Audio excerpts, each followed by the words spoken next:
The things that I'm going to tell you about today are horrendous, but the flip side of it is some of the things that the New World Order and the Illuminati know, if they were put to good use, would be fantastic. But if you saw what I've seen, it would make you angry that these people are taking what could be used for the elevation of mankind, and they're using it to enslave us. Evil men have already divided up the world into regions, and they've got it all planned. They want to rule the world. Their goal is to reduce the population to 500 million, with a few of them as the elite get to rule the world. God has plans for the world, and so does Satan. Satan's plan is no people here, maybe just a few, and a one-world government.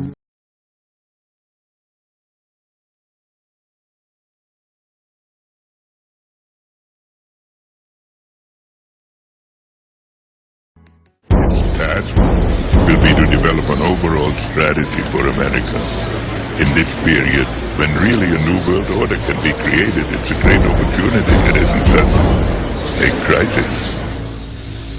We know the race is not to the swift, nor the battle to the strong. Do you not think an angel rides in the whirlwind and directs this storm? But I do have one question. During the crisis, or any time that you're aware of, has the Federal Reserve or Treasury participated in any gold swaps arrangements? We don't. The Federal Reserve does not own any gold at all. We have not owned gold since 1934. You fired me once again!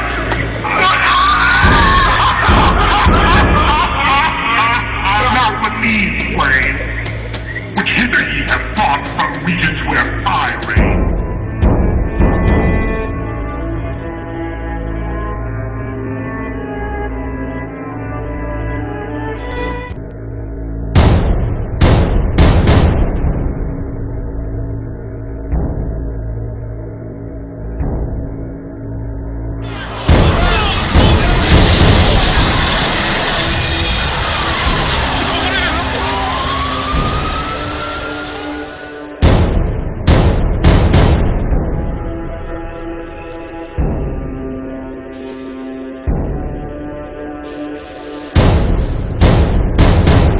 Readings have told me, for what it's worth, that some of us will be able to have ascended abilities, full-on ascended abilities, prior to the actual shift happening.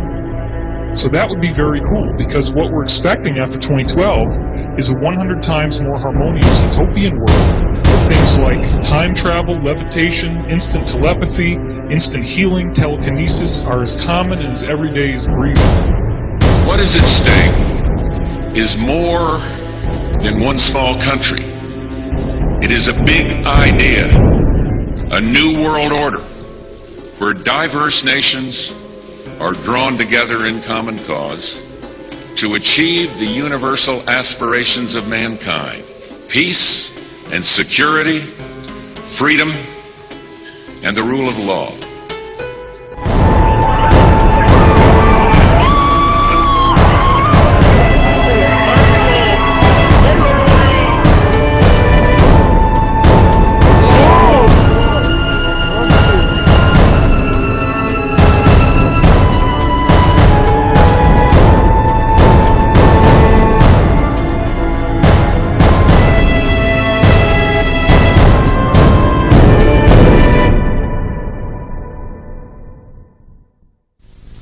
I want to tell you about a few of the things that I have learned during these last 5 years of intensive research.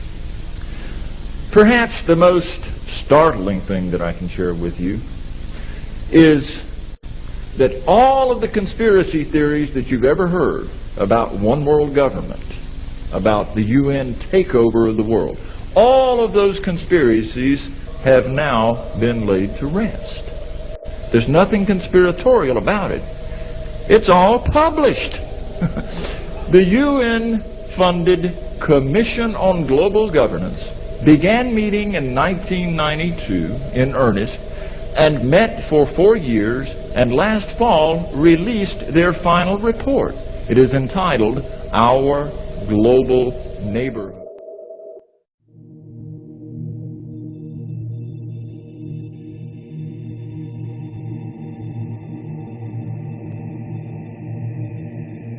Alex Jones, in his film Endgame, Blueprint for Global Enslavement, summarizes the sacred mission of the global elite as, quote, to have a two-class system where the underclass are forced to live as slaves in tiny enclosed cities, while the elite enjoy the land of the earth, evolve into superhumans with the aid of implantable technologies, live eternal lives, and travel the cosmos.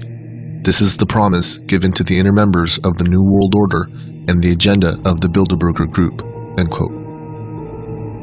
This sacred mission of the world elite has been the primary motivation for the establishments of several layers upon layers of systems in this world. The following sectors are the major components of infiltration in this plan. They include the political, economic, military, scientific, educational, technological, and social facets, with the spiritual ideologies being the main ingredient guiding this massive deception. Many of these facets overlap and build on each other. Using these various components of human society, the world elite are tirelessly working to allow the formation of a one-world currency, massive depopulation, a one-world religion, and of course, a one-world government. With the speed at which things are changing and evolving, never in human history has this plan been more attainable than today. But as I sorted through the many tentacles of this plan, I found that not only are we, the people of the world, victims, but the people who promote and continue to instigate the New World Order and the promise of a new age are perhaps the most deceived and are the ultimate victims. The idea of what the ultimate goal for the New World Order is something that bothered me a lot in my early and really a lot of my research for what the New World Order was, as I was learning things like, the stuff in the food and the water and all of the stuff that you learn, the genocide and the planned population reduction and the mind control and all the stuff that was going on. What did it all mean? What was it leading up to? The control grid, the cameras and the one world government and the one world economy and all this stuff. What did it mean? Because the thing that got me is what happens if they get it? What happens if they finally control everybody? It's a total lockdown, New World Order, 1984, Brave New World, whatever. It actually is that system. What then? Is it all going to just end and everybody sits back and they drink lemonade and say, hey, we did it, guys? But then the connection to Satanism is really what started to pique my interest early on, and that they were theistic, Satanists. They really did believe that Satan was God, and they actively worshipped him and received instructions from the spirit world. That was what tripped me out, and to see that network and every door that was kicked down, investigation led to some Satanistic connection. So the answer to what the ultimate goal and the question of who or what do I believe is behind it is the same. That is the Antichrist. The system is being built around us, the control grid, the economy, everything is being built to force everyone to worship the Antichrist. That is what this is all about. That's what makes everything make sense. It's the one component that makes everything make sense. And so what is behind it is a spiritual agenda, as it says in Ephesians 6:12, but it's also something that experientially that you can see in the research of the New World Order, that they are attending rituals, they are receiving instruction from those rituals, and that instruction is to do the nuts and bolts things, to create the system, to do this, to do the poisoning or whatever, all the different conspiracies that are a part of that have some sort of mechanism or use in this future world government, world religion, world economy, which has one purpose, is to extract the worship of humanity for an ancient cherub. Tom Horn, in his book Apollyon Rising 2012, stated, quote, "Behind the scenes and beyond view of the world's uninitiated members, the alchemy and rituals of the occult masters, Illuminists, Masons, Bonesmans, Bilderbergers, and Bohemians have combined to harmonize so completely within recent U.S. foreign and domestic policies as to clearly point to a terrifying civil conjuncture, a near-future horizon upon which a leader of indescribable brutality will appear. Although this false Prince of Peace will seem at first to hold unique answers to life's most challenging questions, ultimately he will make the combined depravities of Antiochus Epiphanes, Hitler, Stalin, and Genghis Khan look like child's play. So I really see what's going to happen there is there's going to be some person who's just born as a man, he grows up, I believe he's going to be part of the secret societies, he's going to have tremendous influence and power and access to all kinds of high-tech stuff, and among that will be the process known as recombinant DNA. And with recombinant DNA you can actually open up a gene or a DNA strand, and you can insert a foreign gene into that. So I think what's going to happen is he's going to take Satan's DNA, Satan's genetic code, and he's going to insert it into his own body. And then he is going to become a chimera. He's going to become the beast by actually going through this transformation. Upholding to the traits of a great deception, Satan's lie contained some truth. Satan was implying here that secret knowledge and wisdom will be available to them. This is the main proponent behind the nature of secrecy which all secret societies possess. It is the idea that unattainable information will be partitioned to those who submit to the request of the one who holds the knowledge. It also plays on the hope promoted by the New Age movement. The New World Order and its components, secret societies, New Age movement, transhumanist movement, and even the alien agenda in many ways is predicated on this one lie. This is the core of the Luciferian doctrine. It is the blueprint to what the select group of men have been working on for centuries. Exclusive knowledge to achieve immortality and become gods. As we will come to see, this idea, which goes by many names like the Sacred Promise and an Ancient Hope, has been sought after by men for centuries.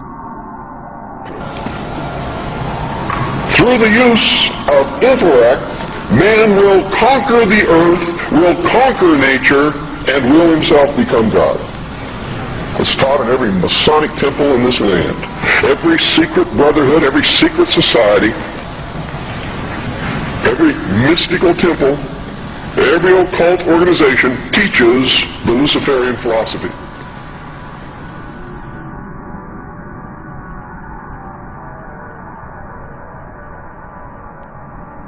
When our founders declared a new order of the ages, they were acting on an ancient hope that is meant to be fulfilled. I believe, and if you read esoteric wisdom philosophers and teachers and so on, this ancient hope is the idea that there has been a plan, an ambition, contained within secret societies for thousands of years to resurrect the lost empire of Atlantis. And for those who don't know, the whole idea of the new Atlantis and the New World Order and the New Order of the Ages are, if you read the writings of these societies, they are all one and the same thing. The ancient hope, of which Bush refers to in his second inauguration speech, demonstrates that Bush, or at the very least the authors of his speech, are well aware of the plan initiated by an ancient occult hierarchy now operating as secret societies to forge a world empire and become a part of a family of perfected human beings. Manly P. Hall, a 33-degree Freemason, an occultist and regarded as one of the greatest authorities on the topic of secret societies and Freemasonry in particular, reveals in his book, The Secret Destiny of America, quote, "In this way, the old dream of the philosophic empire descended from the ancient world to modern time. Secret societies still exist, and regardless of the intemperance of the times, they will continue to flourish until the quest is complete. For more than 3,000 years, secret societies have labored to create the background of knowledge necessary to the establishment of an enlightened democracy among the nations of the world." End quote. Hall goes on to explain that America was not founded as a constitutional republic, but rather a massive experiment of social engineering formed out of the principal visions described in Sir Francis Bacon's book, The New Atlantis, in 1627. The basic principle was that the goal of attaining human perfection and a utopia that would come with it is the ultimate plan put forth and worked on since antiquity. He goes on to say, quote, "The supreme human purpose is the perfection of man. This must come first, and when this end has been achieved, all good things will inevitably follow." End quote. These principles all stem back from what is known as the ancient mystery school teachings.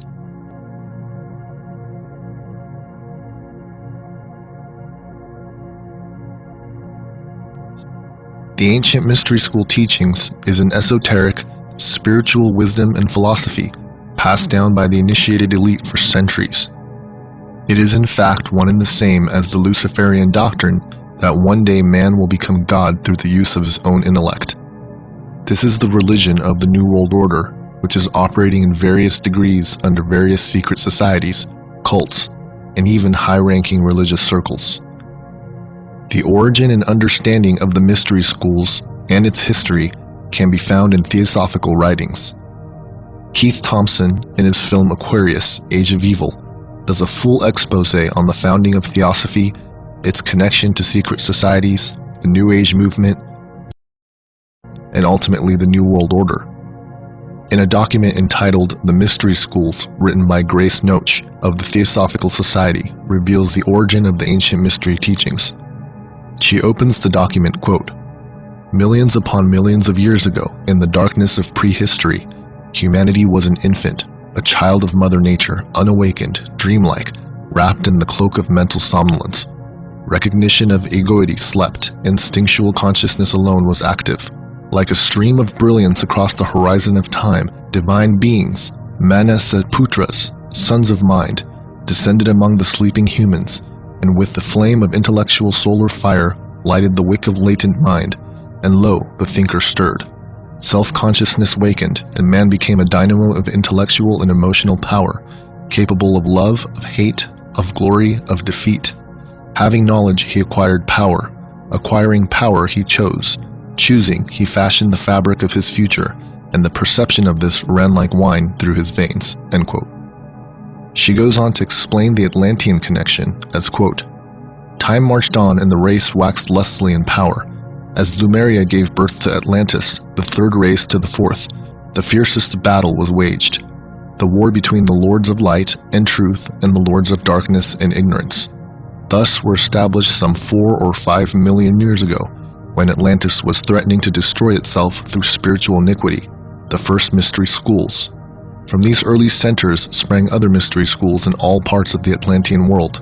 By the time the Atlanteans were in their heyday of material splendor, these schools were working their hardest to stem the increasing tide of sorcery." End quote. H.P. Blavatsky, founder of Theosophy and touted as one of the greatest writers on the topic of the occult and esoteric wisdom, stated that her book, The Secret Doctrine, is the reemergence of the ancient mystery school teachings, as, quote, "The secret doctrine is the accumulated wisdom of all ages, the mysterious power of occult symbolism, that the facts which have actually occupied countless generations of initiated seers and prophets to marshal, to set down and explain in the bewildering series of evolutionary progress. It is the uninterrupted record covering thousands of generations of seers whose respective experiences were made to test and to verify the traditions passed orally by one early race to another of the teachings of higher and exalted beings who watch over the childhood of humanity." End quote.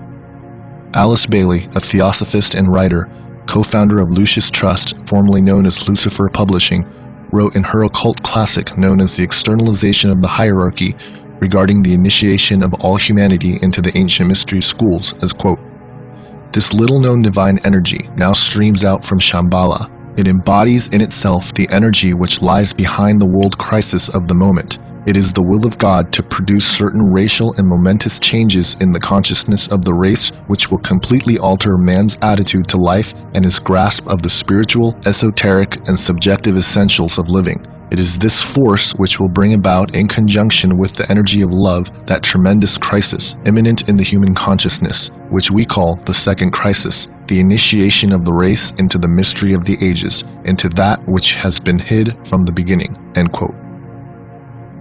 The foundation behind all that is the ancient mystery school teachings are founded upon the idea that, once again, man was given the gift of creativity and intellect so that we ourselves can achieve godhood and become the divine beings of which we were supposed to be through the process of evolution. Discredit Christianity and why secret societies have infiltrated its religious institutions is the carrying out of what Alice Bailey referred to as the initiation of the race into the mystery of the ages. In the world order of the Axis powers, the individual has no rights, has no freedom except insofar as he serves the state. There will be no liberty of thought or conscience. All issues will be decided by the state, and the private citizen will have no right to an opinion. Men will be drafted like slaves into the service of the state." End quote. To this everlasting compassion, the cyclic appearance of the sun gods of the ancient myths, the world's saviors, and the avatars bear witness and are the guarantee. End quote. The adoration of the sun was one of the earliest and most natural forms of religious expression. From a deep philosophic consideration of the powers and principles of the sun has come the concept of the Trinity as it is understood in the world today. This orb, being the symbol of all light, has three distinct phases: rising, midday, and setting. The coming of the sun was hailed with joy. The time of its departure was viewed as a period to be set aside for sorrow and unhappiness. This glorious radiant orb of day, the true light which lighteth every man who cometh into the world, the supreme benefactor who raised all things from the dead, who fed the hungry multitudes, who stilled the tempest, who after dying rose again and restored all things to life. This supreme spirit of humanitarianism and philanthropy is known to Christendom as Christ, the Redeemer of worlds, and only begotten of the Father, the Word made flesh, and the hope of glory." End quote. It is useless and vain for the Protestants to explain against the Roman Catholics for their Mariolatry, based on the ancient cult of lunar goddesses, when they themselves worship Jehovah, preeminently a lunar god, and when both churches have accepted in their theologies the Son Christ of the lunar Trinity." End quote. Peter Joseph did in the first section of his film Zeitgeist is that what Christians have been doing for centuries was actually worshiping the sun and the stars rather than God and Jesus Christ. So who is the God of the ancient mystery schools? The Theosophical Society is Luciferianism at its core. It is openly satanic in the case of Blavatsky, certainly Luciferianism in the case of Alice Bailey. They are exalting Lucifer. He is the god of this world, the planetary logos. He is the voice of God in the Bible, according to Alice Bailey. Lucifer is God, and I think that the New World Order philosophy and how that connects is clearly tied to Luciferianism, the exaltation of Lucifer as God, even if the lower levels of globalization in the New World Order only view that in terms of a principle. For example, the ideas of Prometheus and the light bearer and the torch and all these kinds of things, that the Garden of Eden, thing was a good thing, that knowledge was given to us and by a great and awesome being, even if they only view it as sort of allegory. That idea is Luciferianism, the exaltation of Lucifer in the Bible as a good thing, even if they don't completely view him as God. So Luciferianism is the core of Theosophical philosophy, and it's also the core of the New World Order, which again makes perfect sense to the overall thesis here that what they're doing is building up a platform to worship him.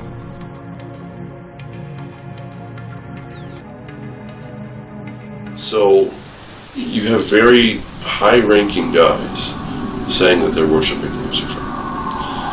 And it's not just, what we might think of as kind of simple Satanism, right? Where they go and they sort of worship Satan. I mean, that's all bad, right? But it's not very classy, let's put it that way. Whereas these other guys, the Masons, they've had this secret society for a very long time. They're very focused. They're well-to-do. They've got a purpose, and they're very patient. They've been working on this for a long time. And of course, everybody at the lower levels doesn't really know what's going on. It's only when you get to the 33rd levels do you begin to understand what's going on. And even then, I think even if you get to the 33rd level, you're still somewhat deceived because you think Satan is actually the good guy. So even the guys that know everything, so to speak, are still in the dark because Satan hasn't told them his true intentions, which is he doesn't care for anybody except himself. Ever since man realized that through special and exclusive knowledge comes power and the ability to rule over others, the ancient mystery teachings and the members who have access to this knowledge have been working in secrecy, which yields power and authority over the masses who have no idea that they are born into a highly organized, systematic society being steered towards the fulfillment of their plan. Many have been blind victims helping continue the cycle of secrecy and deception while believing that they too were going to gain access to this knowledge. Lucifer, what is your problem? Just that, sir. Okay. I'm a Christian, sir. I'm pure and virtuous and wholesome and innocent. How can you say anything about me? Sir, you need to be born again. I am born again. Now, did you just say that you were Lucifer? I am Lucifer. Okay, define Lucifer for me. Pure, virtuous, wholesome, innocent individual that's out to help people. Lucifer is? Yeah. Say that again. Lucifer is a pure, holy... Virtuous. Virtuous. Now, is he the Lucifer that God created? That's the same one. Oh, man, this is great. I'm going to put this on the internet. Oh, amen. God bless you, amen. Brother. Because that's exactly what the Shriners and Masons teach, is that Lucifer is light. Actually, no, I really am. You are. Because I'm pure and virtuous. You're pure and virtuous, okay. Yeah. Mm-hmm. But he's my leader. Is he the Son of God? Yes, he is. Is he the only worshipful master? Yes. Have you ever been called worshipful master? No, because I've just been too busy. I've been working. Get out of it. See, this is what a Mason confesses, is that Lucifer is light. Yale University is 300 years old this year, and were you to visit its campus, you would see that it still has exotic clubhouses, which look like tombs where Yale's legendary secret societies meet. Their prestige and importance have largely evaporated, but the rituals are still a secret. And so when we heard that some enterprising characters had managed to spy on the famous Skull and Bones Society, we couldn't resist. Here's ABC's Dan Harris. The videotape provides a grainy glimpse into what appear to be the initiation rituals of a secret society that's been around since 1832, whose members have gone on to be leaders of Wall Street and the White House, the Senate and the Supreme Court. They're sort of trying to scare the initiates, make them, disorient them, frighten them. New York Observer investigative reporter Ron Rosenbaum accompanied a team of Yale students who shot these pictures 9 days ago. Rosenbaum's curiosity about Skull and Bones was permanently piqued when, as a classmate of George W. Bush, he lived right next to the Tomb, the group's heavily fortified home. From their perch, Rosenbaum and his cohorts taped the Tomb's courtyard. What they captured, they say, was initiates, known as neophytes, being forced to kiss a skull, then members performing a mock killing.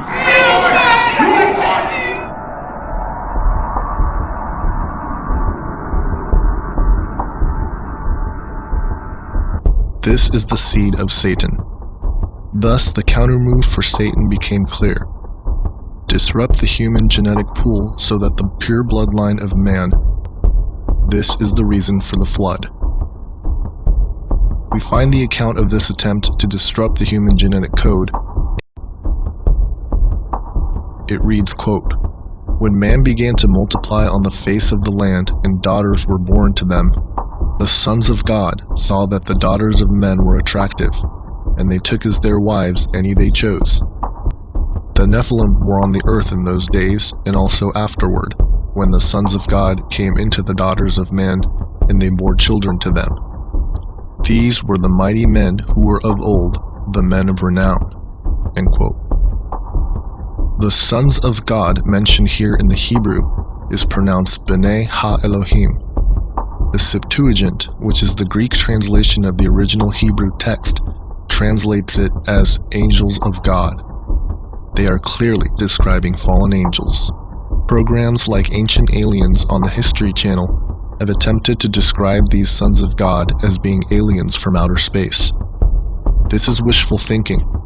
The reality is that these fallen angels were rebels to God and not some race of aliens from a faraway galaxy. In fact, The whole idea that there might be an alien race from outer space is part of the New World Order deception. We will get back to the UFO and alien phenomenon a little bit later.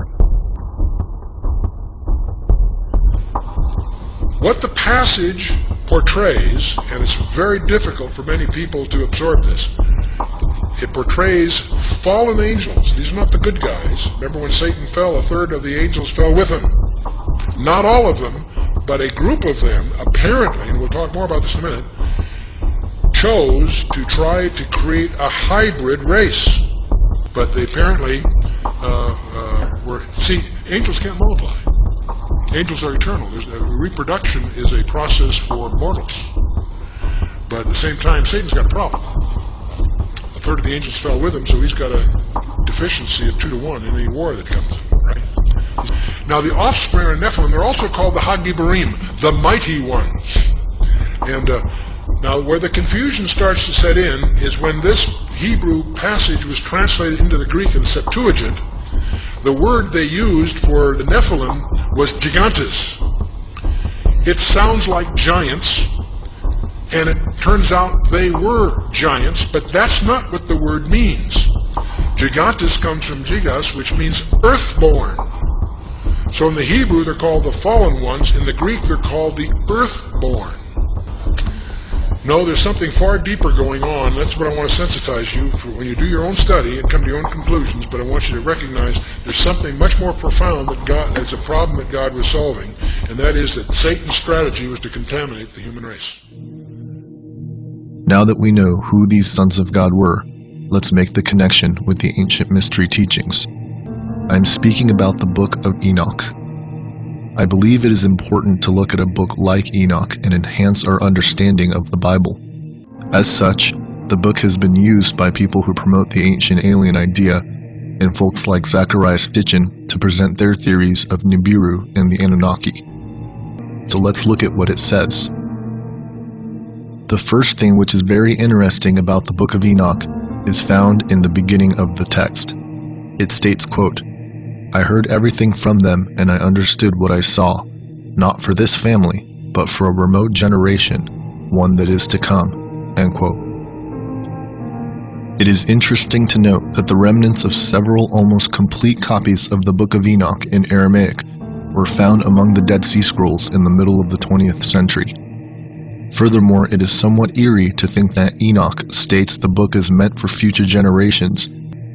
The Book of Enoch tells us several things, such as the number of fallen angels, or watchers as they are referred, where they landed, and what they taught mankind.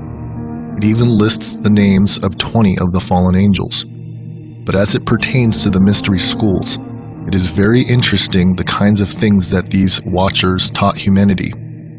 It states, quote, "Azazel taught them to make swords, knives, shields, and breastplates, and made known to them metals and the skill of working them for bracelets and jewelry.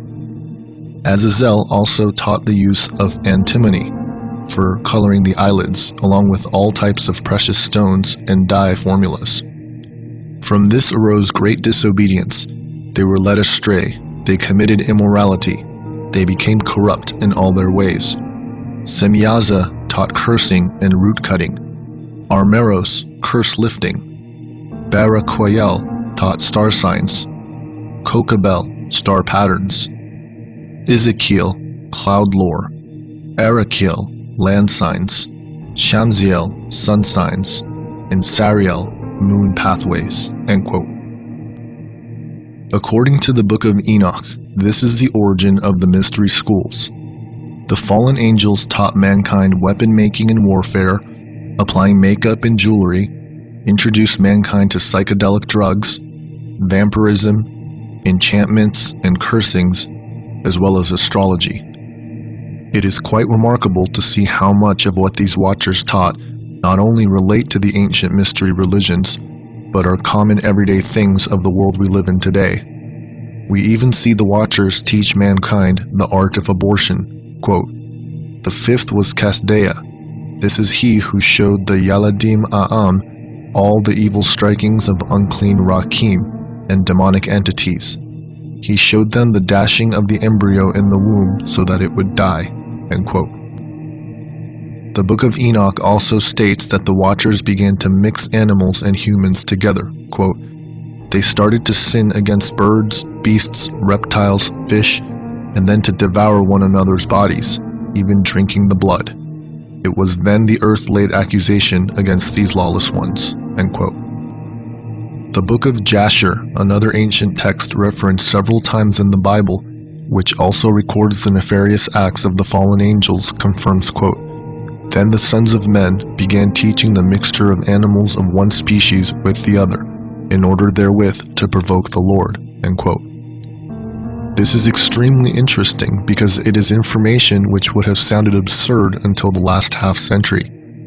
It is not talking about hybridization, but of creating creatures that go beyond their own kind as God created man, animals, and plants. This tells us a couple of things. One, that the technology they had was far greater than we can ever imagine. No matter how far we think we've come in the name of science and technology, it seems we are only catching up to what we were taught by these fallen angels in the antediluvian or pre-flood world. Two, the creatures we see in several ancient mythologies such as centaurs and minotaurs could all be attributed from what these fallen angels did on the earth. Steve Quayle, in his book Genesis 6 Giants, summarizes this idea, stating, quote, "The collective memories in the form of myths, fables, and fairy tales from various cultures and ages of mankind are overwhelming evidence that the Nephilim existed." End quote. I believe that the antediluvian world of fallen angels, hybrids, warfare, Nephilim, astrology, advanced technology, and false spirituality is Atlantis. As theosophists and esoteric authors of the last century wrote how they believe the mystery schools began in Atlantis, I believe that the antediluvian world and the teachings of these fallen angels are the same thing. This makes sense to what the elite and secret societies are trying to do to forge a new world order today. Not only are they trying to rediscover Atlantis, but in doing so, they are merely attempting to fulfill the ancient hope which has been at work since the days of Adam and Eve, the earthly rule of the Antichrist. The truth certainly seems stranger than fiction.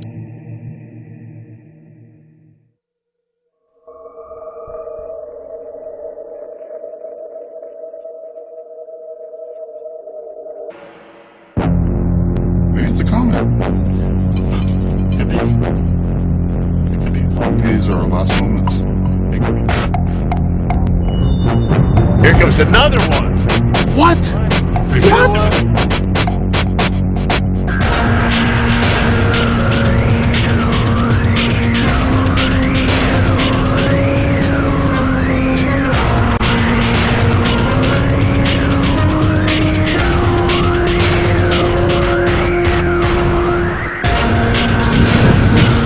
I don't know if I'm getting it or not. All the copper in the metallic.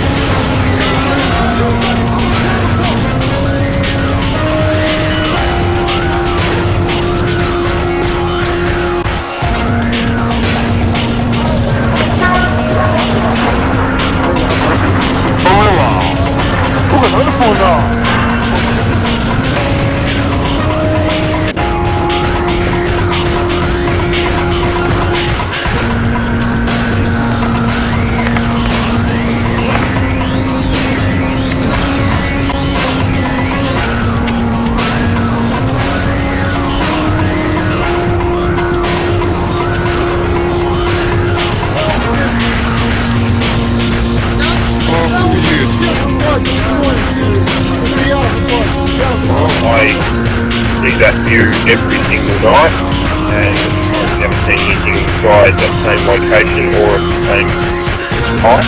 I've never seen those sort of lights up in the sky.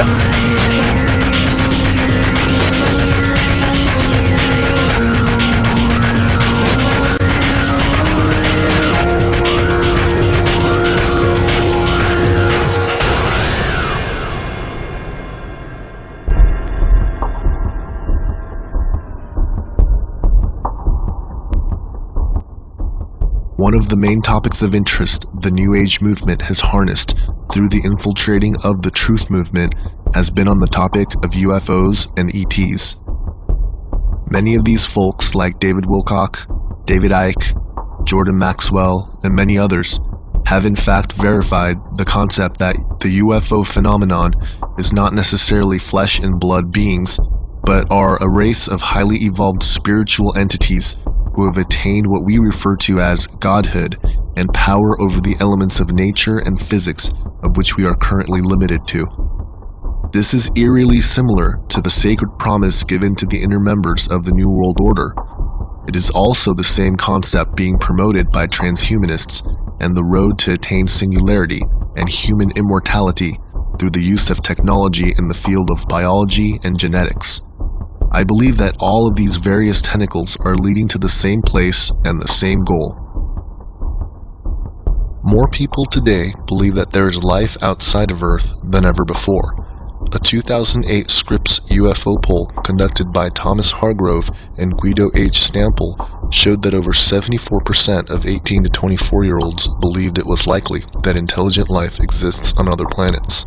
This is perhaps due to several factors, including our current growth in scientific knowledge and understanding of the size and vastness of the universe, but also the propaganda perpetuated by our media. Science fiction has exploded in America and the world as a staple theme for films, movies, books, and video games. Could this all be part of the plan to prepare the world for disclosure? I think the New Age, as well as the mainstream sort of media, and I mean like movies and television shows, and everybody's been shoving this alien UFO thing down our throats because it has so many uses for the Antichrist system.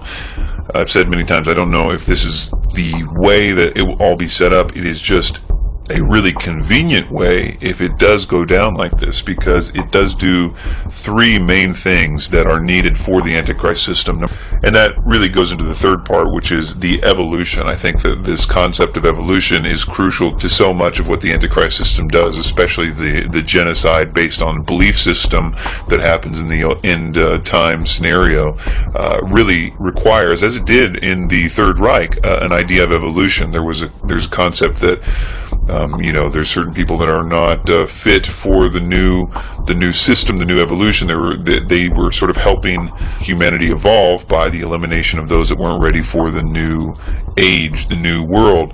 Hitler believed in the fifth root race of Blavatsky, but yet I think this new system is going to have a very unique version of evolution. And of course, the appearance of aliens really validates that on a worldwide scale. No longer do you have to, have this sort of underground preaching of theosophy as it was in Hitler's time, but rather the whole world is united in this understanding, or perceived understanding, of potential evolution coming. After all, the aliens are here. We can be like them. They just simply evolved like we have the potential to do. We can become like them. We can communicate telepathically or whatever, as long as we are willing to take that next step. And there's this great precipice that we're now at this ability to move to this next level, yet there'll be people on Earth that can't quite go with the new system because they're stuck in the old paradigm. Those people will be presented as enemy number one and will be viewed as the thing that's holding us back from the potential evolution.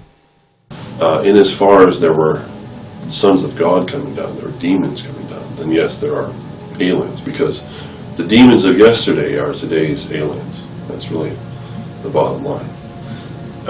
There are not aliens from some distant galaxy or from the Pleiades system or anything like that. They are very much from here. They're demonic. And so, in as far as there were demons, then yes.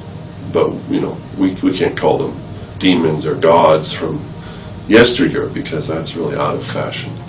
But you can call them aliens because now they're from some other place and they evolved.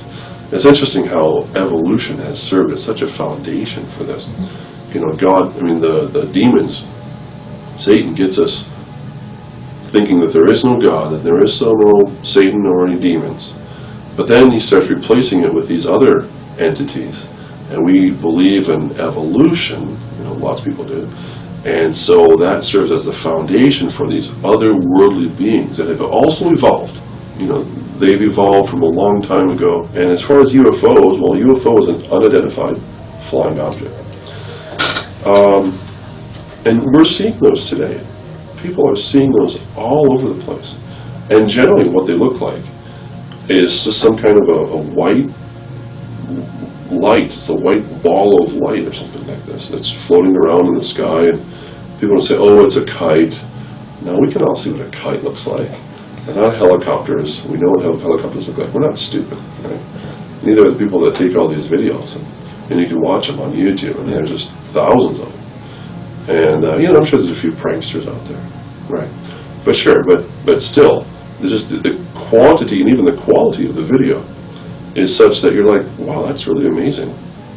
Well, I don't know the answer. I mean, you'd think you could just go, kind of Star Trek kind of thing, you go from here to there.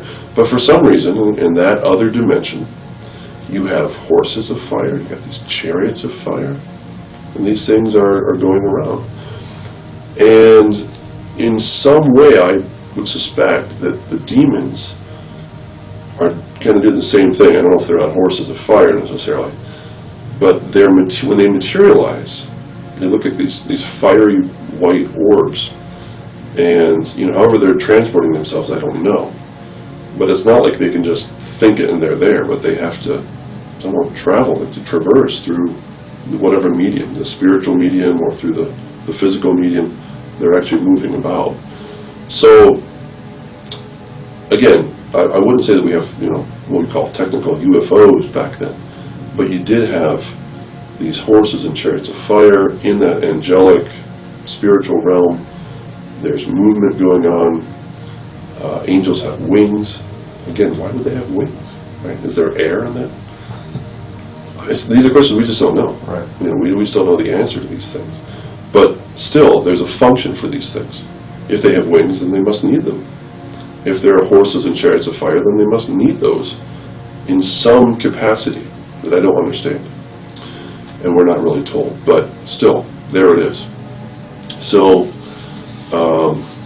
what we're seeing today is a resurgence. We're not so much a resurgence, we're seeing a breakthrough of that realm into our own. And those demons are coming through. Somehow they're being able to manifest in this realm. I don't know how they do that, but they're doing it. They're manifesting, and they're up in the skies. Millions of people have seen these things. Right. You even have sort of more famous people like Ronald Reagan. He claimed to have seen something a number of times. Jimmy Carter, Barry Goldwater, Douglas MacArthur. All right, just to name a few of the presidents. You have other world leaders. You have Michio Kaku, who's a real famous physicist. Let me make a prediction, and that is sometime by mid-century, we might make contact with an intelligent civilization in outer space. Plus you have, just lots and lots of astronauts. They say that every time that we had a mission, we were being followed by something. We were being watched. We saw some craft. We saw something, right? And you can watch some of these videos that have been released by NASA, and you can see these things out there, right? So there's definitely something out there. The question is, what is it? Scholars with no religious affiliation who have looked into this topic of UFOs and ETs for several decades have come to very interesting conclusions. Jack Vallée, a venture capitalist, computer scientist, author, ufologist, and former astronomer who helped build the precursor to what we know as the Internet, has studied the UFO phenomenon for over 3 decades.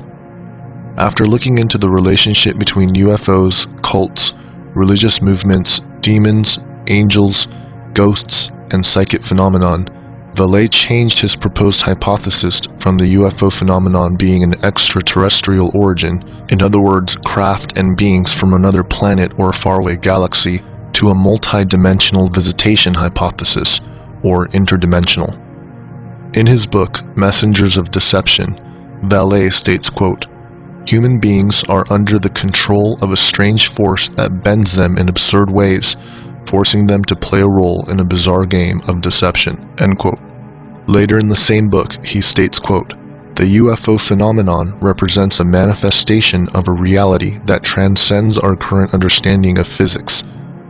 The UFOs are physical manifestations that cannot be understood apart from their psychic and symbolic reality. What we see in effect here is not an alien invasion. It is a control system which acts on humans and uses humans." End quote. J. Allen Hynek, a U.S. astronomer, professor, and ufologist, best remembered for his contributions in the field of UFOs and acting as scientific advisor to UFO studies taken by the U.S. Air Force, again came to same conclusions of the UFOs and alleged extraterrestrial phenomenon.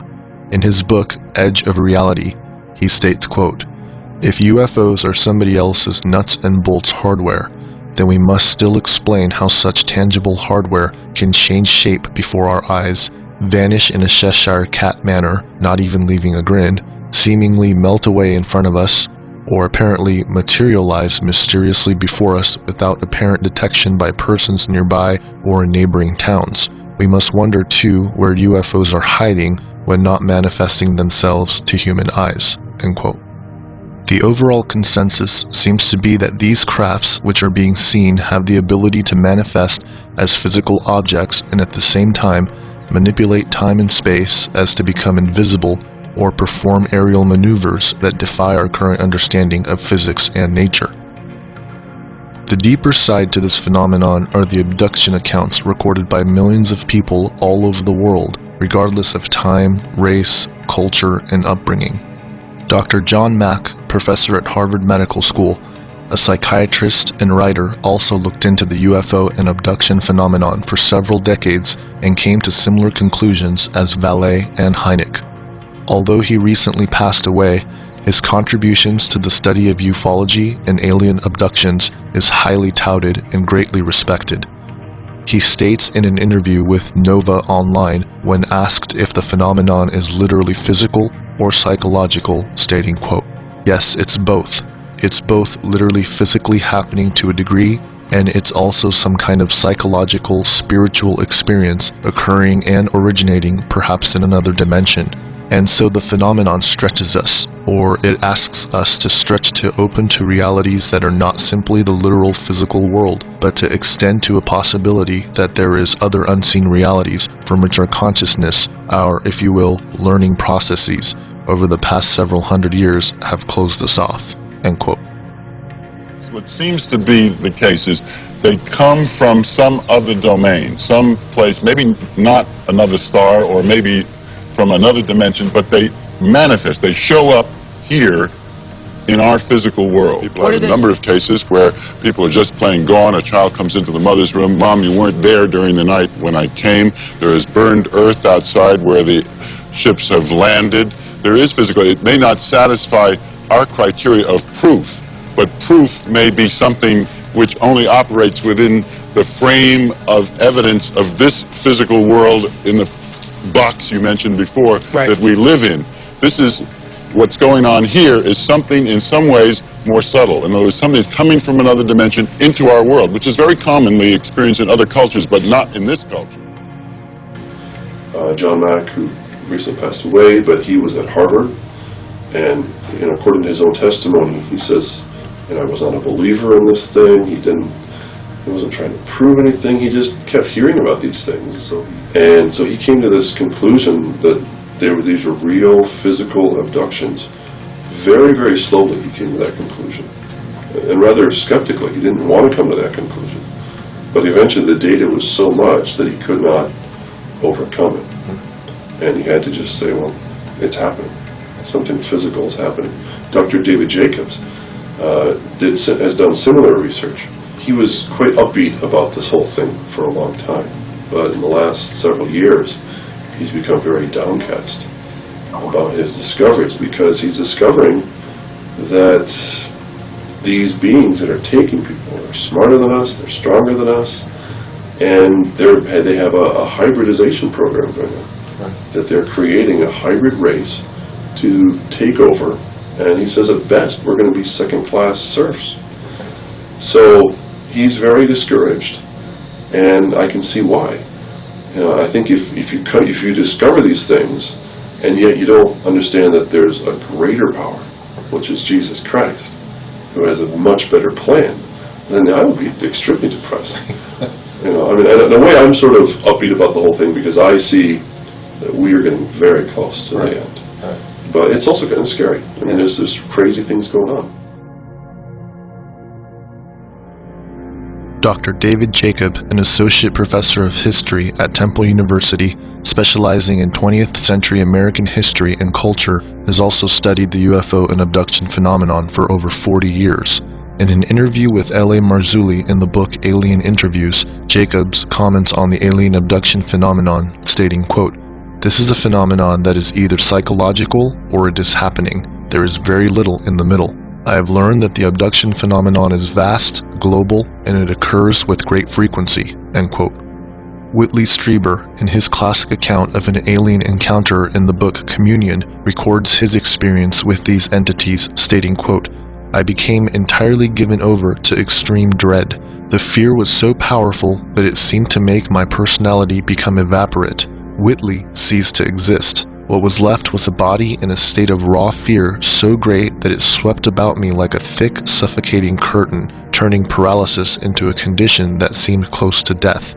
I died and a wild animal appeared in my place," end quote. Then, in a later release in a book entitled Transformation, The Breakthrough, he dives deeper into the experience, stating, quote, "Increasingly, I felt as if I were entering a struggle that might even be more than life and death. It might be a struggle for my soul, my essence, or whatever part of me might have reference to the eternal. There are worse things than death, I suspected. So far, the word demon has never been spoken among the scientists and doctors who were working with me.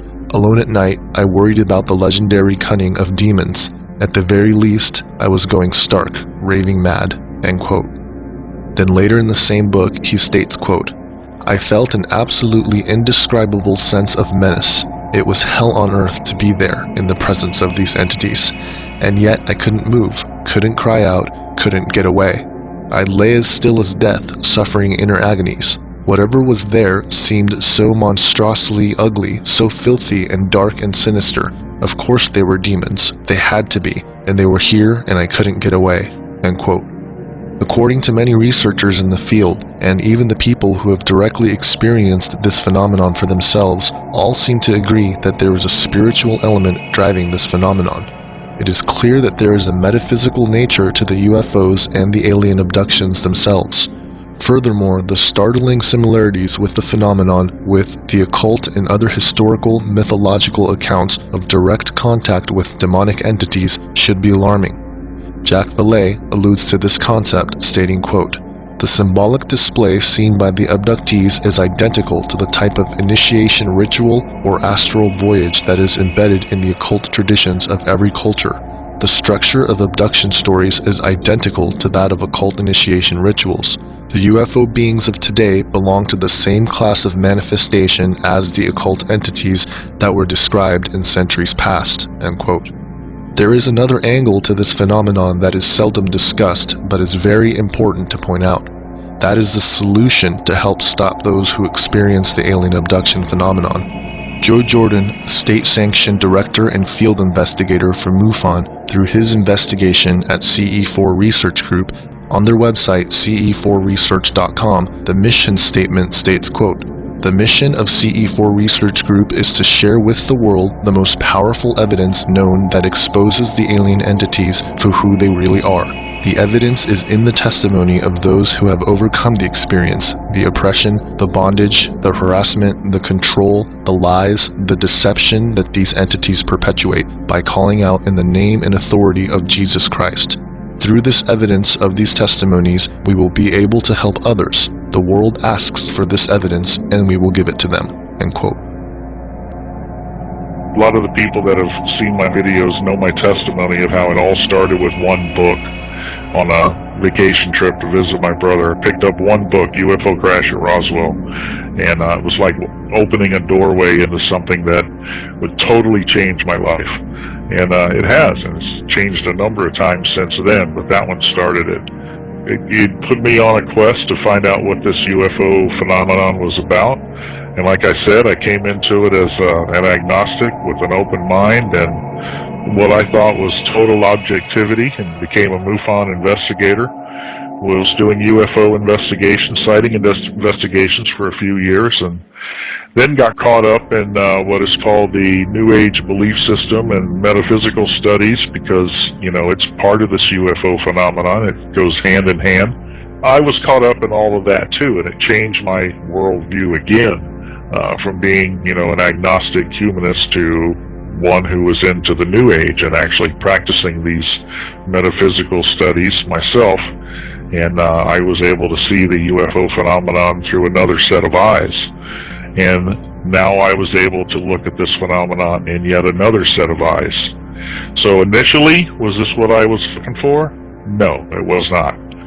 Well, the first case I came across, I actually had interviewed this gentleman who claimed to have had an abduction experience, along with other sighting experiences and other what he felt were abduction experiences too. This was in the middle of 1996 that we did the interview with him. And he used to come to my monthly meetings, my MUFON meetings that I had. And he just wanted to share what he had been through, you know, and he had an interest because of his experiences in the UFO phenomenon. And myself and one of my lead investigators, actually my partner that helped me found CE4 in the very beginning, his name was Wes Clark. He was a very good investigator, worked for the Space Center at the time as a quality inspector, and he had a good organizational skill of helping do these investigations. I was ready to put all of this away because God showed me what this UFO experience was about, that there was a evil demonic side to it. So what I was seeing is they had research, evidence, part of the UFO puzzle that we've all been trying to put together, but they chose not to share it because of it affecting their credibility. Not that it was getting to the truth or it was completing an entire puzzle, but because of personal issues, personal agendas. And you know what that's called? It's called a cover-up. Throughout the UFO community, you hear government cover-up this, government cover-up that. But I'm telling you from experience in dealing with this type of case that there's been a cover-up all along by the researchers in this UFO community phenomenon that are supposedly giving us the truth and the answers to this experience. It's coming from them because they've got personal agendas. They only want to share certain things. You know, and if you ever follow these conferences that are going on out there, it's like they never give you the whole thing. You know, you get little bits and pieces.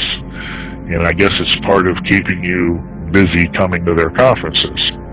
You know, but I've been sharing the same message for years now, the same evidence, and it still disturbs them.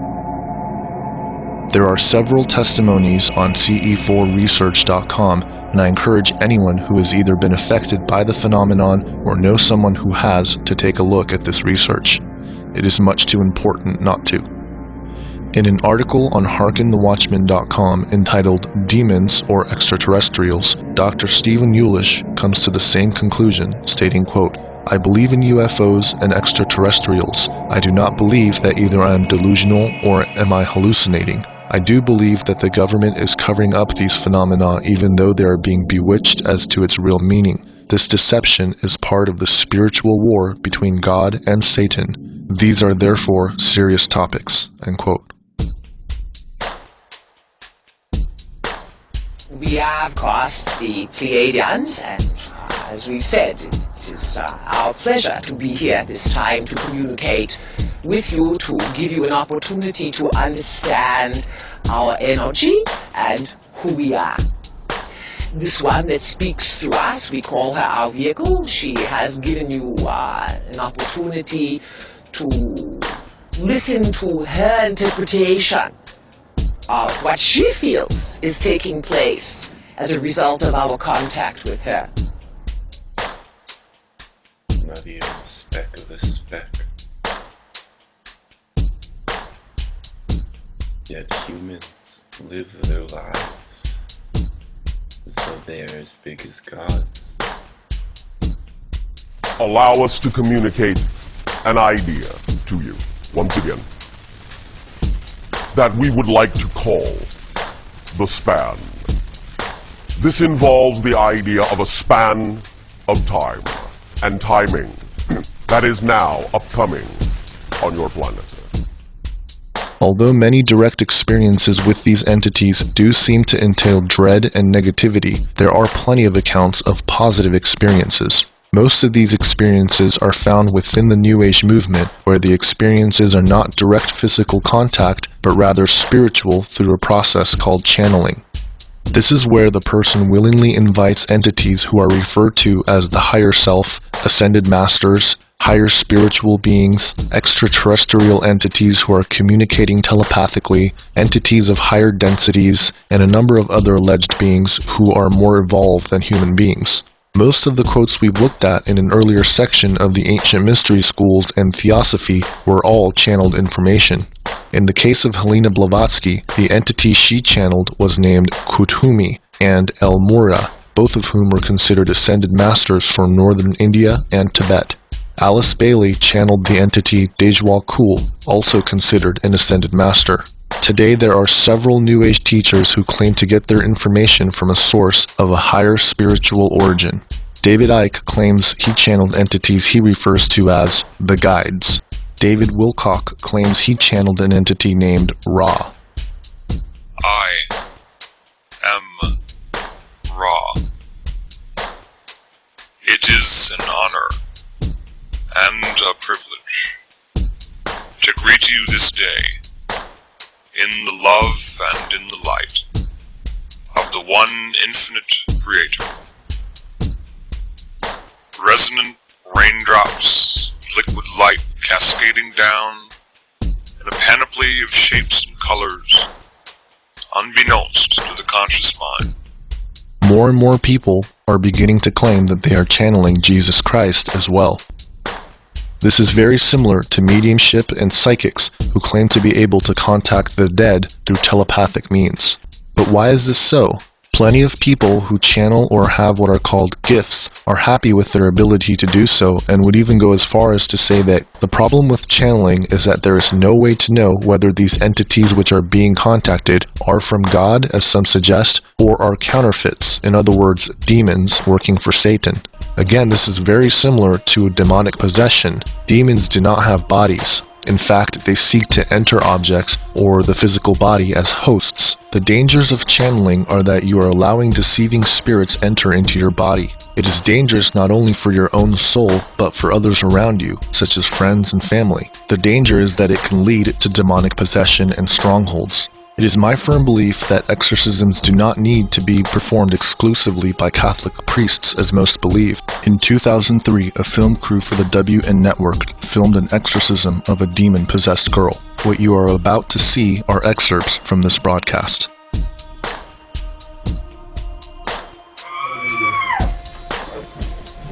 Martina and her parents have been coming to see Padre Alfredo regularly for the past 6 months.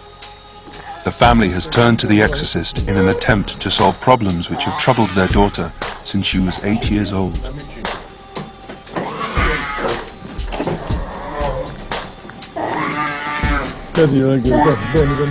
Although Martina comes to the sessions willingly, as soon as she enters Padre Alfredo's bunker, she suffers a violent reaction. For her own safety, she has to be restrained before the exorcism can begin.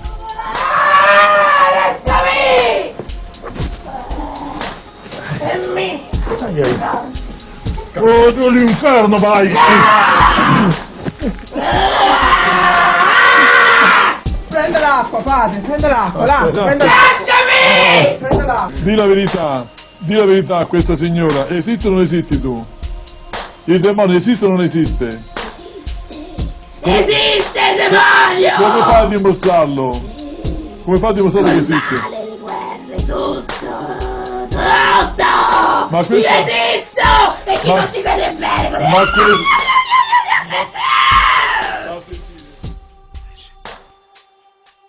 Are the entities and alien abductions, spiritual beings and channeling and meditation, and straight-up evil demons one and the same? I would say yes. As we just saw, it's not hard to convince anyone that these demonic spirits are evil and are of the Antichrist. However, the other spirits that appear as angels of light may be more difficult to discern, especially the alleged ETs that seem to have a positive message to mankind. But let's look at the specific messages people received from alleged aliens and higher spiritual entities. David Wilcox supposedly channeled an entity named Ra. In his New Age ministry, he points to a book called The Law of One as an authoritative document which he claims is much more in tune with the truth than the Bible.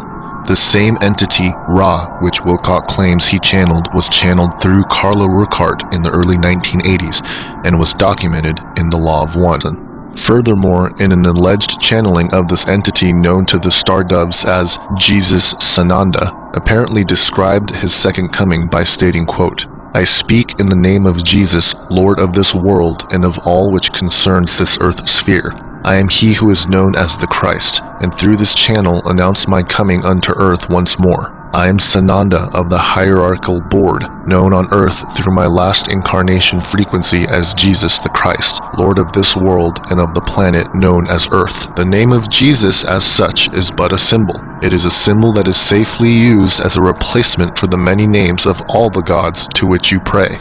You have created in your mythology the being you call devil. You have even imagined a god at war with this being. Of course, a real devil does not exist." In another book written by Levi H. Dowling called The Aquarian Gospel of Jesus Christ, Levi claims he was able to access the Akashic Records, which is allegedly an ethereal network of intelligence that surrounds the atmosphere of the earth and can be accessed through the spirit or our light body. This is the same place Edgar Cayce claims he received all of his information from as well. So as you can see, no matter if it's aliens, ascended masters, spiritual gods, or anything else, there are literally thousands of channeled documents and books from people such as Edgar Cayce, Aleister Crowley, even Napoleon Hill in his famous work Think and Grow Rich.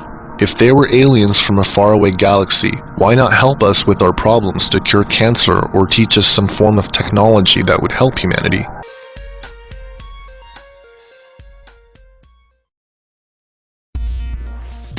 Both the New Age movement and the New World Order are about a coming evolution of mankind, the instant upgrade of humanity into higher spiritual beings, ending religious differences, a golden age where we all attain Christ consciousness, the beginning of a new civilization of mankind. The elite believe that they are the only ones that will attain this utopia, and the rest of mankind are mere cattle in the way of this goal. The New Agers believe that all mankind can attain this utopia if only they follow these esoteric spiritual teachings. In either case, the deception is called out by biblical prophecy. Throughout the centuries, theologians, scholars, Bible students, and even average people have claimed that the end of the world was upon us. Because of these false claims and failed predictions, the urgency of prophecy has become obscure and largely tossed aside in recent years. But there are other prophetic texts which come from the esoteric authors and writers who claim to channel entities that both the New Age and the New World Order seem to be basing their agenda off of.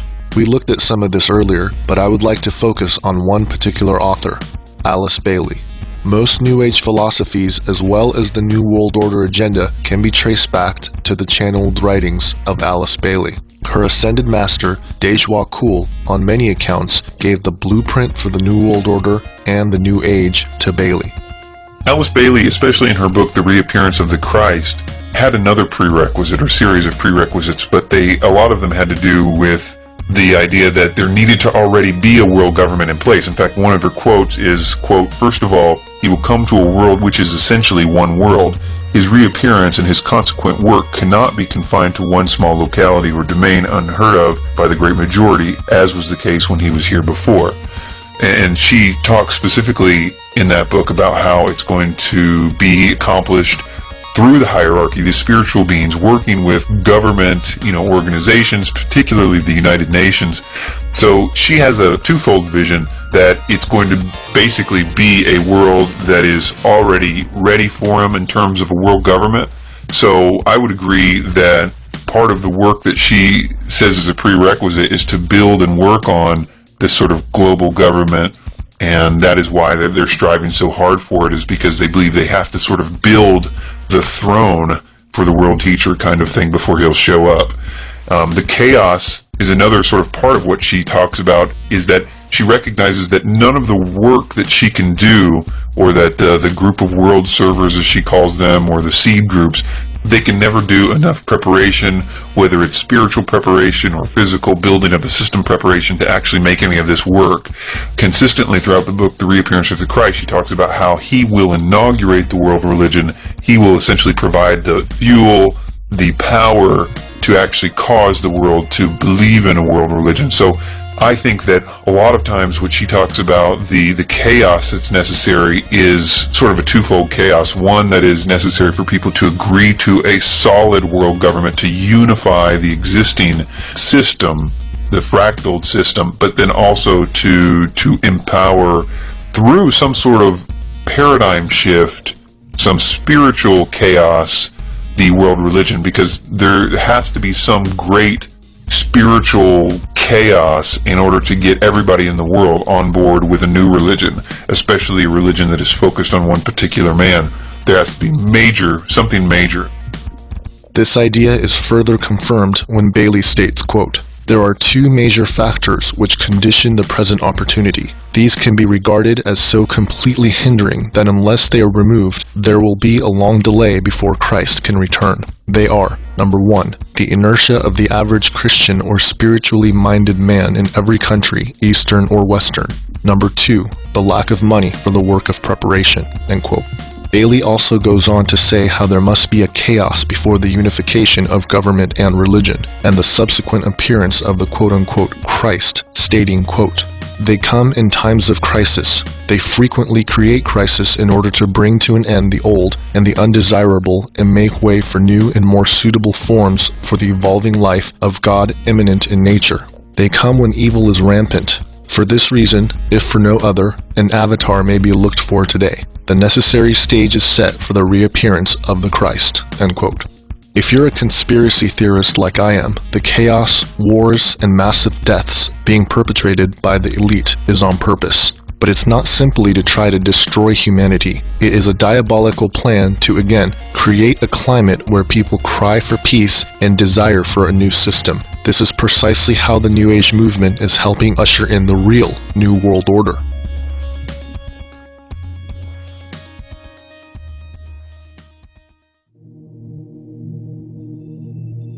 The world is already in turmoil. Injustice is everywhere, and that's no surprise. There may be a coming chaos that exceeds anything that we've ever seen before. According to the 30 years of research done by Russ Dizdar of Shatter the Darkness, a group of men and women who call themselves the Chosen Ones are at work to develop the army of the Antichrist. These men and women are usually victims of satanic ritual abuse, multiple personality disorder, and mind control. Through dark satanic rituals, these men and women have been assigned to kill and to create chaos when the call is made. This violent flash mob chaos of death and destruction is called the Black Awakening. Russ Dizdar, in his book, The Black Awakening, states, quote, "They wait like a quiet, unassuming person in the crowd, a nice person who wouldn't seem like they can harm a fly, shoot a gun, or slash with a knife. But oh buddy, they will, and with a cold as hell energized accuracy.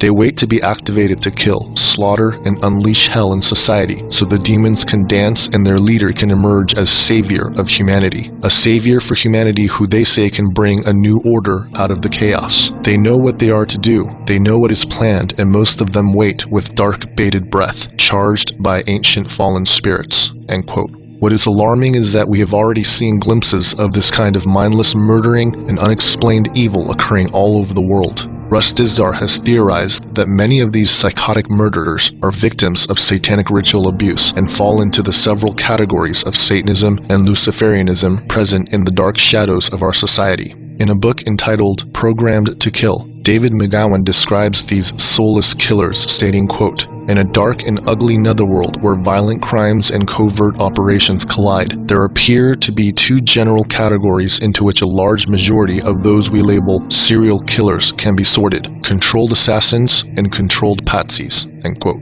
Rust Izdar has come face to face with these demon-possessed personalities and calls them satanic super soldiers. The trauma-based mind control experiments which began in Nazi concentration camps in World War II are beginning to surface today.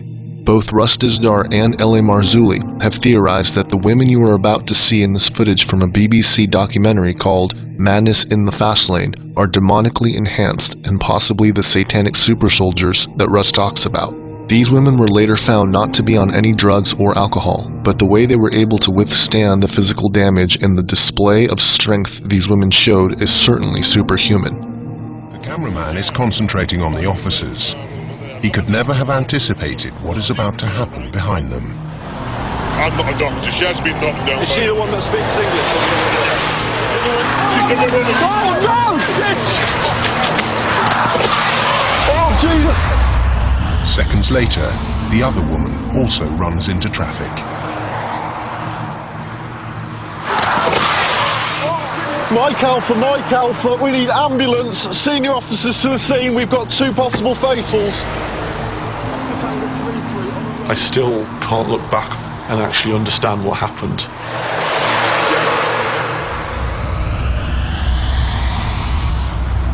For a person to survive being hit by an articulated vehicle is very, very rare. Seeing her body thrown so violently, seeing her actually run over by the wheels of the trailer itself, I was convinced that no human body was going to survive that. Calm down. I'm trying to give first aid care, but you're also trying not to be spat in the face and having your arms and your eyes clawed. I don't think she comprehended in any way how seriously injured she actually was. Very, very strange. You start to wonder what's going on here. There is something seriously wrong in this incident. The police and paramedics look like they've got the other sister under control, but that's all about to change. The next minute she seemed to just rouse, try and get up. Whoa, whoa, whoa, whoa, whoa, whoa, whoa, whoa. Stay. Have they got a collar or something they can stick on her? Won't work really, she needs that. Yeah. Whoa. Right, don't get going anywhere, okay? Just chill, okay? She didn't respond to that at all. She was getting up regardless. They're gonna steal your organ. It's okay, my love. I'm trying to make sure you're okay. Right. Where's Paul? Oh shit. Where's Paul? Right. Where's Paul? Stay. As I got her towards the car, she unleashed a punch. Oscar Tango 3-3. And then she was off. Fucking hell! No! And into the other side. Jesus Christ! Moving traffic again.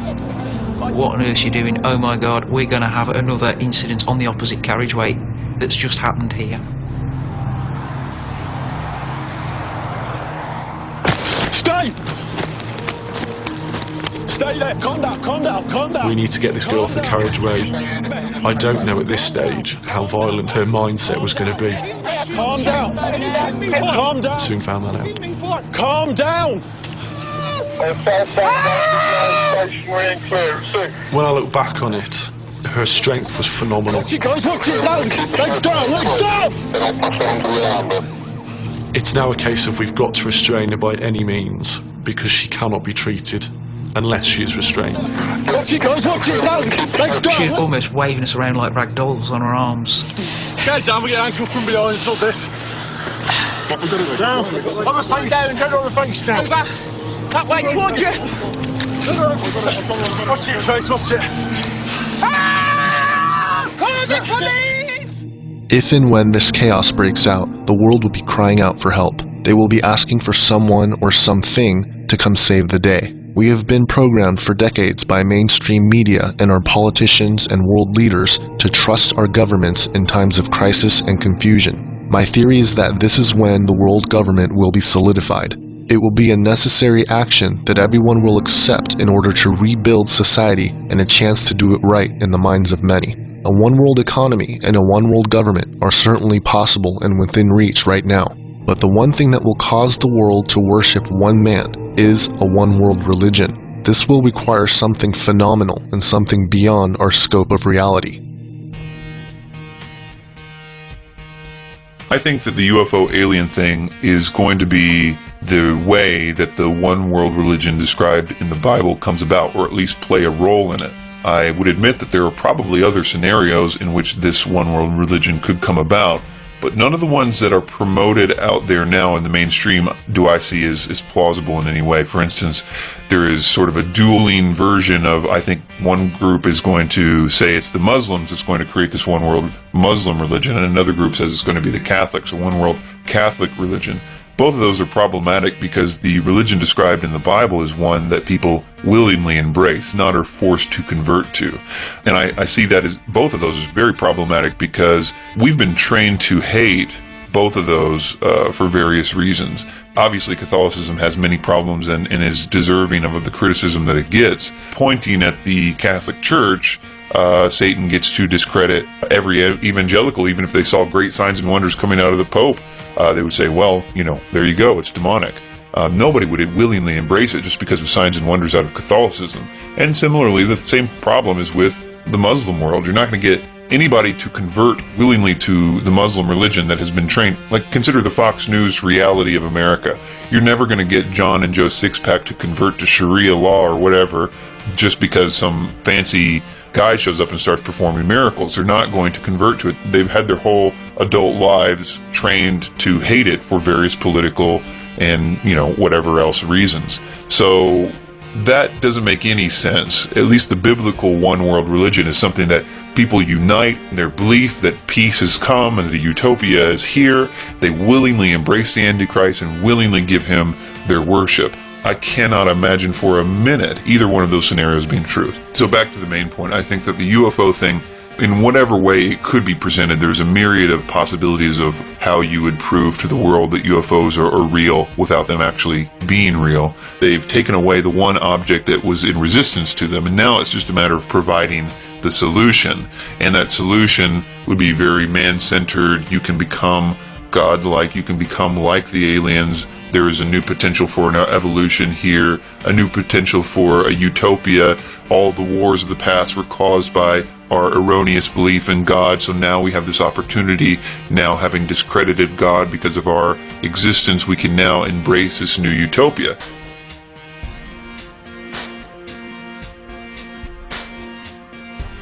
So ultimately, Satan, the fallen cherub, is the culprit behind the work of the New World Order in all of its facets. The entities which directly guide humanity into working for Satan's cause are the fallen angels. Dr. Michael Heiser, an ancient language scholar, has written extensively on the Divine Council. They are the sons of God mentioned in Genesis 6. They are the lowercase g gods who have had legal authority over various parts of the earth since antiquity. They are also the gods that accepted worship from people in the Old Testament, making them rebels to Yahweh God's kingdom. It is my firm belief that they are the aliens, ascended masters, and other spiritual entities deceiving mankind into creating Satan's kingdom on earth. Whether they manifest with bodies or are simply spiritual beings, I don't know. But the reality is that I don't think anyone would willingly work for Satan if they knew what they were getting themselves into. And thus we live in an age of deceit. You need to understand that there are these divine beings out there that were part of the Heavenly Council that are extremely powerful, and that some of these beings have fallen. They were allowing the poor to be victimized. And so he's saying unto them that, even though thou art gods, you will fall like the princes and die like men.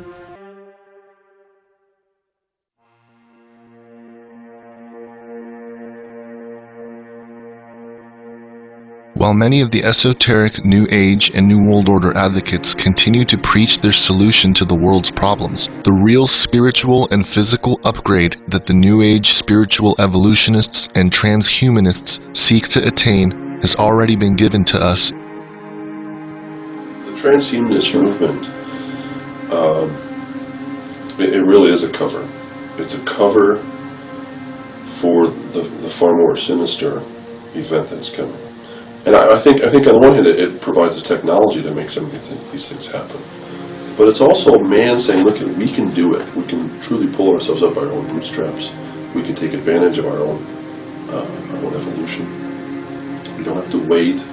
Because again, if it's predicated on we've evolved this far, why shouldn't we continue evolving? And if we have the technology to overcome death, to overcome disease, why wouldn't we, right? I mean, that sounds right. If there's a little baby that's dying of some awful disease, and we have the power to go in and actually rearrange the DNA and the genes and make things right, wouldn't we be barbaric not to do that? See? So this becomes sort of the heartthrob that we're like, oh, we better do this, right? Right. And, you know, I think there probably are some decent things that could be done. Like anything, any kind of technology, there's always room for good. But I really think that we're getting into an area that we should not play with. And he's like, don't rearrange those. We're going into the source code. That's what we are. I'm thinking about DNA. What is it? It's source code. Do you think that there was something genetically changed with mankind in the fall? Yeah, Genesis 3? yeah, I do actually. Okay. It's fascinating that you ask that, because even evolutionists have pointed that there was some record of an event in the life of the original man. The record of the event actually did affect something. The event was the fall, okay? And the fall, at the fall of man is when all of creation became corrupt as well.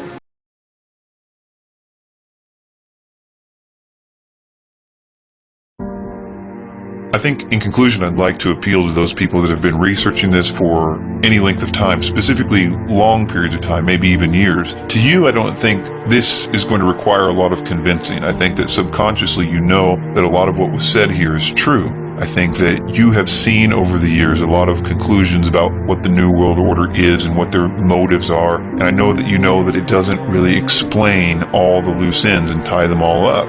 I think that you know, after kicking down so many doors in New World Order research and seeing those that truly expose the New World Order, this theme, that it is in fact theistic Satanism behind those doors. I know that you've seen that. You've seen that they are high-level occultists that really run this show than that are in the shadows, and that even those front men at the very tops are only front men, and that the real movers and shakers are those that hold very dedicated beliefs about the worship of Satan. So we even have this idea that somehow doesn't apply. We have a phrase that we'll say, which is, it doesn't matter what you believe, the fact is that they believe it, which sort of means, yeah, sure, they're all occultists at the top, but it doesn't really matter. They're just sort of deluded.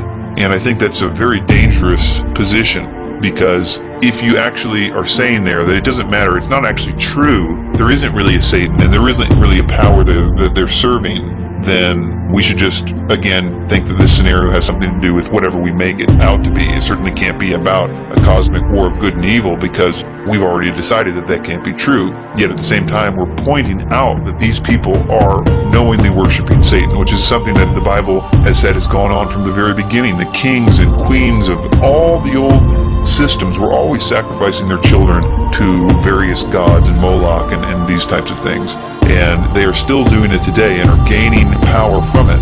The problem with believing that is it makes too much sense that all of this energy with the New Age preachers and teachers and truth movement icons and gurus, these ideas are very difficult to resist. Truth really is irrelevant at that point, because we will fight to defend those ideas, regardless of if they are true or not. And that's why there's so many conflicting quote-unquote truths in the New Age and in the truth movement. You know, that's why the first thing that you're taught in the truth movement is that truth is relative. Oh, it doesn't matter, your truth is just as good as my truth, and we'll fight to defend this completely erroneous idea. I've got news for you. It doesn't matter what way the universe operates. The fact is that it does operate one particular way, cause and effect in a closed system. We are dealing with absolute truth. Maybe yours, maybe mine, but it is absolute, and it is one. We should be concerned about looking for the truth.